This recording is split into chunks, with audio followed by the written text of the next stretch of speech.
எந்த வேலை செய்தாலும் இவங்களுக்கு வந்து நேர்மையானவங்களா இருப்பாங்க. அதனால பண வரவு வந்து இவங்களுக்கு நியாயமா இருக்கும். பண வரவில் தடையே இருக்காது.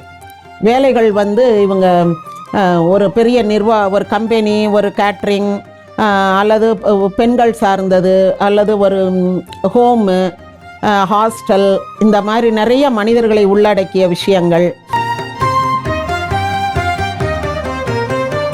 சூரியனுக்கு உரிய பூஜைகள் எப்படி நடக்கும்னா, 8 தாமரை இலைகளில் சங்கு புஷ்பத்தை வச்சு வழிபடுவாங்க.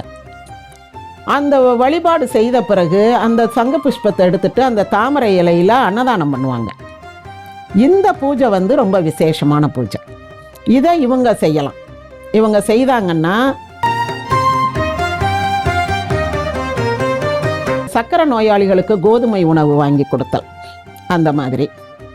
அப்புறம் வந்து இந்த வெயில் காலத்தில் தண்ணீர் பந்தல் வைக்கிறது, ஒரு 10-20 பாட்டில் தண்ணி வாங்கிட்டு போய் இந்த வழியிலெல்லாம் உட்காந்துருப்பாங்கல்ல, தெருவில் உட்காந்துருக்கிறவங்களுக்கெல்லாம் ஒரு பாட்டில் கொடுத்துட்டு போகிறது, இதெல்லாம் யாரும் செய்யக்கூடியது. கொடை வாங்கி கொடுக்கறது, இந்த மாதிரியான சில சூரியன் சம்பந்தப்பட்ட பரிகாரங்கள் என்னென்ன செய்ய முடியுமோ. நமக்கு வர்ற கஷ்டங்கள்லாம் ஆகாமியம், பிராரப்தம், சஞ்சிகைன்னு சொல்லுவாங்க. 3 வகையான கர்மா இருக்கும். ஒன்று வந்து பழசு செய்தது, அதில் இப்போ எதை நம்ம அனுபவிக்கணும்னு கணக்கு வச்சுருக்காங்களோ அதுதான் பிராரப்தம்னு சொல்கிறது, நம்ம பிராப்தம்னுவோம். இன்னொன்று வந்து இந்த பிறவியில் செய்ததும் அதில் ஆட் ஆகி பழசும் சேர்ந்து இப்போ செய்கிறதும் சேர்ந்து இருக்கிறது சஞ்சி. இப்படி தானம்ன்றது பயன் கருதி செய்கிறது தான், தர்மம்ன்றதான் பயன் கருதாமல் செய்கிறது. நம்ம தர்மம்ன்றது எல்லாருக்கும் செய்வாங்க, தானம்ன்றது கொஞ்சம் கணக்கு பார்த்து தான் செய்கிறோம். இந்த தானம் கொடுத்தா இது நல்லது, நமக்கு ஒரு நல்லது கிடைக்கும். அது ஒரு வேண்டுதல் மாதிரி தான். கடவுளே என்னுடைய முற்பிறவி பாவங்களை எல்லாம் தொலைச்சிரு.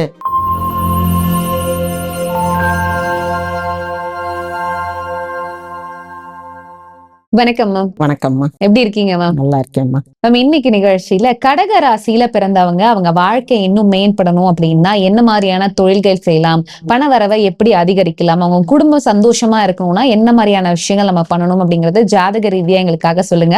முதல்ல அவங்களுக்கான பண வரவு வேணும் அப்படின்னா அதற்கு என்ன மாதிரியான தொழில்கள் அவங்க செய்யணும் மேம்?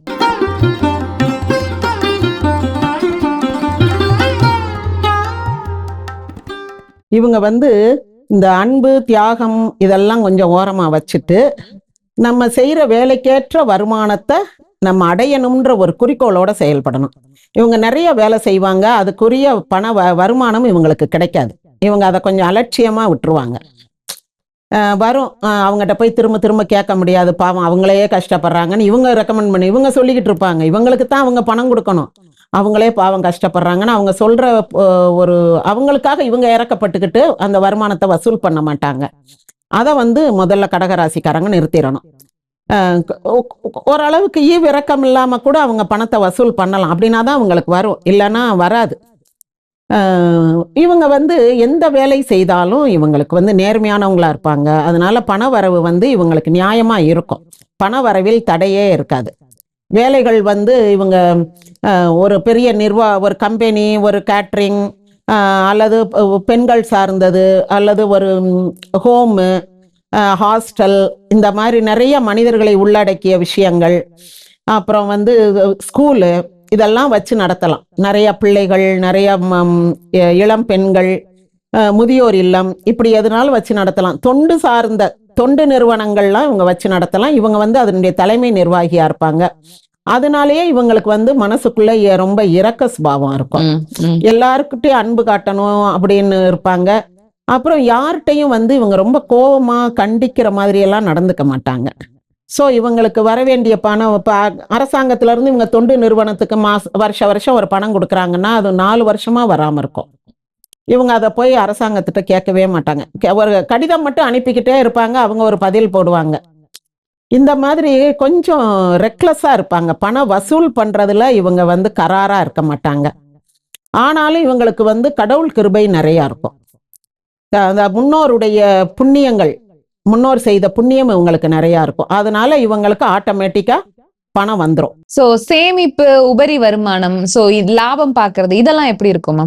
உபரி வருமானம்லாம் இவங்களுக்கு பெண்கள் சார்ந்து நிறைய வரும். அதான் நான் சொல்றேன்ல, இந்த இளம் பெண்கள் ஹாஸ்டல் வச்சிருப்பாங்க, ஸ்கூல் வச்சிருப்பாங்க இப்படின்லாம் சொல்றேன்ல. இந்த மாதிரி எல்லாம் கேட்ரிங் அந்த மாதிரி, அப்புறம் ஏதாவது அன்பு, பண்பு, இரக்கம் இந்த மாதிரியான ஆள் இவங்க. ஸோ இவங்களுக்கு வந்து பணமும் வரும், உபரியா நிறைய அந்த ஸ்பான்சர்ஸ் டொனேஷன் வரும். இவங்களுடைய நிறுவனங்களுக்கு நிறைய டொனேஷன் வரும். இவங்களுக்கு பண வரவுல எந்த தடையும் இருக்காது. நிறைய உபரி வருமானம் வரும். நியாயமான வருமானமே கொஞ்சம் முன்பின்னா வந்தாலும் நிறைய வந்துடும், ஒன்றும் பிரச்சனை இருக்காது இவங்களுக்கு. சோ பண வரவிற்கு இவங்க என்ன மாதிரியான விஷயங்கள் எல்லாம் பண்ணலாமா? இவங்களுக்கு சூரியன் வந்து தனாதிபதியா இருக்கிறனால நான் ஒரு கோயில் சொல்றேன். திருமியச்சூர்னு ஒரு ஊர். அந்த ஊர்ல வந்து லலிதாம்பிகை கோவில் இருக்கு. லலிதாம்பிகை எப்படின்னா லலிதாசனத்துல உட்கார்ந்துருப்பா. அவ தனி பெண் தெய்வம், தனி தெய்வம். கிட்டத்தட்ட நான் வசுதாரா சொன்னேன்ல, அந்த வசுதாரா போஸ்ல தான் இந்த அம்மா இருக்கும். ஒரு கால் அப்படி மடிச்சு ஒரு காலை தொங்க போட்டு உட்கார்ந்துருக்கும். அப்போ அங்க வந்து பின்னாடி ஒரு சிவன் கோயில் கட்டும்போது அதை வந்து முயற்சிநாதர்னு கொண்டு வந்து அந்த ஒரு சிவன் கோயில் வச்சாங்க. இங்க வந்து சூரியனுக்கு உரிய பூஜைகள் நடக்கும். சூரியனுக்கு உரிய பூஜைகள் எப்படி நடக்கும்னா, 8 தாமரை இலைகள்ல சங்கு புஷ்பத்தை வச்சு வழிபடுவாங்க. அந்த வழிபாடு செய்த பிறகு அந்த சங்கு புஷ்பத்தை எடுத்துட்டு அந்த தாமரை இலையில அன்னதானம் பண்ணுவாங்க. இந்த பூஜை வந்து ரொம்ப விசேஷமான பூஜை. இதை இவங்க செய்யலாம். இவங்க செய்தாங்கன்னா இவங்களுக்கு மென்மேலும் பண வரவு, தொழில் பெருகுது, விருத்தி ஆகிறது, பணம் மிச்சம் ஆகிறது. வர்றது வரவுக்கும் செலவும் ஒன்னா இருக்குன்றாங்கல்ல, அப்படி இல்லாம உபரியாக பணம் சேருதல் இதெல்லாம் நடக்கும். இங்க வந்து அந்த முயற்சிநாதர் சிவலிங்கத்தை சிவன் கோயில் கட்டும்போது 8 லிங்கம் வச்சாங்க. அஷ்டலிங்கம், அதாவது 8 திசைக்கும் 8 லிங்கம்ன்றோம்ல, அந்த மாதிரி கொண்டு வந்து வச்சாங்க. இதனால அங்க வந்து இந்த சிவபூஜை, சூரியனுக்கே சிவபூஜை தான் ரொம்ப சிறப்பு. அந்த சூரியனுக்கு உரிய சிவபூஜையில, சிவலிங்க பூஜையில 8 லிங்கம் இருக்கிற கோயில் அது. அதனால ரொம்ப விசேஷமான கோயில். இவங்க அந்த கோயிலுக்கு போய் கும்பிடலாம். கும்பிட்டா அவங்களுக்கு ஒரு கிடைக்கும். பரிகாரங்கள்னு எடுத்துக்கிட்டா இவங்க வந்து செய்ய வேண்டியது, இந்த சக்கரை நோயாளிகளுக்கு கோதுமை உணவு வாங்கி கொடுத்தல் அந்த மாதிரி. அப்புறம் வந்து இந்த வெயில் காலத்துல தண்ணீர் பந்தல் வைக்கிறது.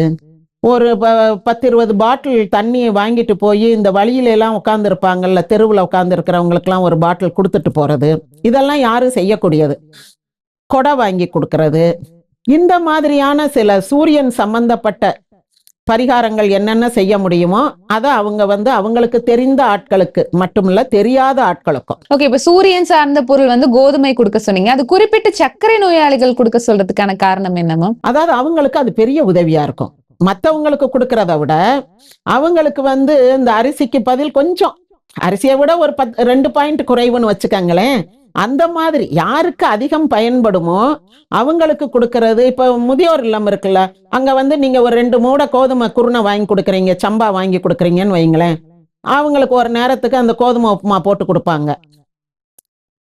அப்படி வந்து இல்ல நீங்க வேற ஏதாவது சிறுதானியம் வாங்கி கொடுக்கலாம். ஏதோ ஒண்ணு அன்றாடம் அவங்களுக்கு நல்ல சம்பா குருணையை வாங்கி கொடுத்தா, இப்போ ஹோம்ல இருக்கிறவங்க ஏதோ ஒரு கோதுமையை வாங்கி உடைச்சு பயன்படுத்தலாம். இல்லை ரேஷன் கடையில இருந்து கோதுமையை வாங்கி கொடுக்கலாம். நீங்க வந்து ஒரு தரமான இது வாங்கி கொடுக்குறீங்கன்னு வச்சுக்கோங்களேன், சாப்பிட்றவங்க கொஞ்சம் சந்தோஷப்படுவாங்க. இந்த அம்மா கொண்டு வந்து கொடுக்குது இப்போ இந்த குருணை நல்லா இருக்குது, இவங்க வாங்கி போட்டா நல்லாவே இருக்காது அப்படின்னு சொல்றாங்கல்ல, மன திருப்தியோட சாப்பிடுறது. அவ்வளவுதான். ஓகே, சோ குறிப்பா சூரியன் சார்ந்த பொருட்கள் தானம் கொடுக்கறது, தானம் கொடுக்கறது நல்ல. இந்த தண்ணீர் பந்தல், இப்ப வந்து தண்ணீர் பந்தல் வைக்க முடியல, எனக்கு இடம்லாம் இல்லை, நான் பானை வாங்கி வச்சு அவனா தூக்கிட்டு போயிடுவேன் அப்படின்னா, நீங்க டெய்லி 10 பாட்டில் வாங்குங்க. வழியில யார் தெருவில் உட்கார்ந்து இருக்காங்களோ அவங்க கையில ஒவ்வொரு பாட்டில கொடுத்துட்டு போயிருங்க. மோர், தண்ணி இந்த மாதிரியான பொருட்கள் எல்லாம் கொடுக்கலாம். உங்களால முடிஞ்சது எதுவோ அதை வந்து கொடுத்துட்டு போயிருங்க. அப்படி வந்து நம்மளால முடிஞ்ச ஒரு புண்ணியத்தை செய்தோம்னா, ஏன்னா நமக்கு வர்ற கஷ்டங்கள்லாம் ஆகாமியம், பிராரப்தம், சஞ்சிகைன்னு சொல்லுவாங்க. 3 வகையான கர்மா இருக்கும். ஒன்று வந்து பழசு செய்தது, அதுல இப்ப எதான் நம்ம அனுபவிக்கணும்னு கணக்கு வச்சிருக்காங்களோ அதுதான் பிராப்தம். பிராரப்தம்னு சொல்றது நம்ம பிராப்தம்னுவோம். இன்னொன்னு வந்து இந்த பிறவியில செய்ததும் அதுல ஆட் ஆகி பழசும் சேர்ந்து இப்ப செய்யறதும் சேர்ந்து இருக்கிறது சஞ்சிகை. இப்படி ஆகாமியம்ன்றது பழசு, பிராரப்தம்ன்றது இப்ப நம்ம அனுபவிக்க போறது. எல்லாத்தையும் நம்ம இப்ப அனுபவிக்க மாட்டோம். கொஞ்சம் அங்க இருக்கும், பேங்க்ல இருக்கிற மாதிரி டெபாசிட் ஆகி இருக்கும். அதை நம்ம அடுத்த பிறவிகள்ல கூட அனுபவிக்கலாம். அப்போ இந்த இதெல்லாம் வந்து நம்ம முன்னோர்கள் செய்ததும் சேர்ந்து நமக்கு இருக்கும். நம்ம முற்பிறவியில செய்தது மட்டும் இல்ல, நம்ம தாய் தகப்பன் செஞ்சது, தாத்தா பாட்டை யாராவது ஒரு பொம்பளைய சீரழிச்சிருந்தான்னா அது ஸ்ரீதோஷம் பிடிச்சி வந்துகிட்டே இருக்கும். 7 ஜென்மத்துக்கு அவ கண்ணீரோட நீ எல்லாம் விளங்கவே மாட்டடா, அவன் குடும்பத்துல எல்லாரும் நாசமா போயிருவாங்கன்னு சொல்லியிருந்தா அந்நேரம் அவன் நீ சொன்ன உடனே நடக்க போதாக்கும்ட்டு அவன் வந்திருப்பான். யாரோ நம்ம தாத்தனோ பாட்டனுக்கு செய்திருப்பான், ஒரு பொம்பளைய சீரழிச்சிருப்பான். ஆனா 7 தலைமுறைக்கு பெண் வாரிசுகள்ல ஒரு பெண்ணுக்கு அல்லது தலை மகளுக்கு குடும்பம் சரி இருக்காது. முற்பிறவி பயன்றது நம்ம கூட தொடர்ந்து வரும். அப்ப நம்ம இப்பிறவியில 4 பேர் வந்து மனசு சந்தோஷப்பட்டு அவங்களுடைய தேவைகள் நிறைவு செய்யும் போது அவங்க சந்தோஷப்பட்டாங்கன்னா நமக்கு அது கொஞ்சம் கொஞ்சமா குறையும். ஓகே, இப்ப நம்ம இந்த மாதிரி தானம் கொடுக்கறதுனால நமக்கு வந்து நல்லது சேரும் அப்படிங்கிற ஒரு மைண்ட் செட்ல செய்யறது அது நல்லதுதானா மேம்? அப்படி பண்ணலாமா? வேற வழி இல்லைல்ல, நோயின்னு வந்தா மருந்து சாப்பிட்டு தானே ஆகணும். இப்ப இது வந்து நம்ம பயன் கருதி செய்யறது தான். அதான் தானம் தர்மம்னு வாங்க. தானம்ன்றது பயன் கருதி செய்யறது தான், தர்மம்ன்றதான் பயன் கருதாம செய்யறது. நம்ம தர்மம்ன்றது எல்லாருக்கும் செய்வாங்க, தானம்ன்றது கொஞ்சம் கணக்கு பார்த்து தான் செய்யறோம். இந்த தானம் கொடுத்தா இது நல்லது, நமக்கு ஒரு நல்லது கிடைக்கும். அது ஒரு வேண்டுதல் மாதிரி தான். கடவுளே என்னுடைய முற்பிறவி பாவங்களை எல்லாம் தொலைச்சிரு, எனக்கு இந்த கஷ்டம் வந்து ஏதோ ஒரு பாவத்தினால எனக்கு திடீர்னு கஷ்டம் வருது. இப்போ 10ஆம் இடத்துல வந்து ஒரு 10ல் ஒரு பாவி இருக்கணும்ன்றோம். ஆனா அவனே வந்து ஒரு வலுவிழந்து இருந்தான்னு வச்சுக்கிட்டீங்கன்னா அந்த உழைப்புக்குரிய வருமானம் வந்து இவங்களுக்கு தங்காது. திடீர்னு கொள்ளை போகும், களவு போகும், தொலைஞ்சு போகும். அப்ப இவங்க எவ்வளவு பாடுபட்டாலும் அது விருத்தி ஆகலன்னு சொன்னா அது எவ்வளவு வேதனையா இருக்கும். நான் பாடுபட்டு தான் செய்யறேன், நான் யாரையும் கொள்ளையடிக்கல, ஆனா எனக்கு விருத்தி ஆக மாட்டேங்குது. நல்லா பிசினஸ் டெவலப் ஆகும் போது இதாயிருது. அப்புறம் அது ஃபுல்லா 0ல இருந்து நான் திரும்ப ஆரம்பிக்கிறேன், ஒவ்வொரு தடவையும் 0ல இருந்தே ஆரம்பிக்கிறேன். அப்படின்னும் போது என்ன செய்யறது? கடவுளே இதை ஒரு வேண்டுதல் மாதிரி வச்சுக்கிறேன். நான் ஒரு 100 பேருக்கு ஒரு கல்யாணம் பண்ணி வைக்கிறேன், ஒரு 10 பேருக்கு கல்யாண சேலை எடுத்து கொடுக்குறேன், அல்லது ஒரு 2 பேருக்கு கல்யாண சாப்பாடு மத்தியான சாப்பாடு செலவை நான் ஏத்துக்கிறேன், என் பிள்ளைக்கு கல்யாண வாழ்க்கை நல்லா இருக்கணும் அப்படின்னு நம்ம வேண்டிக்கிறோம். இது வந்து பலன் கருதி செய்யறது தான் தானம்ன்றது. ஓகே, சோ இன்னைக்கு நிகழ்ச்சியில கடக ராசியில இருக்கக்கூடிய நேயர்கள் அவங்க வாழ்க்கை இன்னும் சிறப்பா இருக்கணும், பணவரவு அதிகரிக்கணும் அப்படின்னா அதற்கு எந்த கோவிலை வழிபடணும், என்ன மாதிரியான பரிகாரங்கள் எல்லாம் செய்யணும் அப்படிங்கறத பத்தி எங்களுக்காக சொன்னீங்க. ரொம்ப நன்றிமா. நல்லதுமா.